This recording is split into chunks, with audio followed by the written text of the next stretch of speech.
Hey, good morning. Happy Monday. I hope you had a fantastic Mother's Day weekend. I know I did. Spent some time outside, got some color. A little fried, you can't see, but just a tad. But I love it. Get that sun. So, one thing I wanted to talk about today was I was listening to this podcast, and it's the School of Greatness podcast with Lewis Howes. And his guest was Mark Manson, who is the guy who wrote The Subtle Art to Not Give Up Bleep. And if you haven't read it, it's a great book. It's one of those, the way they describe it is it's a self-development book for people who don't like self-development books. And he actually has a second book coming out, which I'm pretty excited about. And that was why he was on the podcast.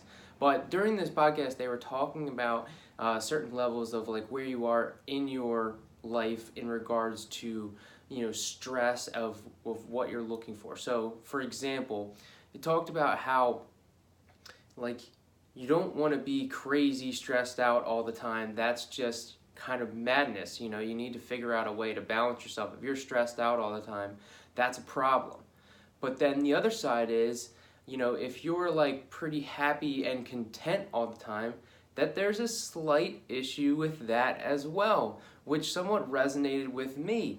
And the reason why he talks about that is he said that there should be a little bit of stress in your life. Because if there's stress in your life, it means that there is challenge in your life. And that's an important part of being fulfilled in your journey. So, I thought that was a very interesting take, certainly something that I resonated with, and we have a tendency as humans to be slightly dissatisfied with certain things, which is fine. That's great, because that means that we're constantly going to be pushing for something new. So when you set a goal, set another goal, and when you reach your goal, you may not be, as satisfied as you thought you were going to be, which is fine, because again, that's so that you can push the bar, push it further, keep going, and achieve more. So I hope that helps. Certainly resonated with me. Maybe it will resonate with you. Have a phenomenal week, and I will talk to you soon. Let's keep growing together.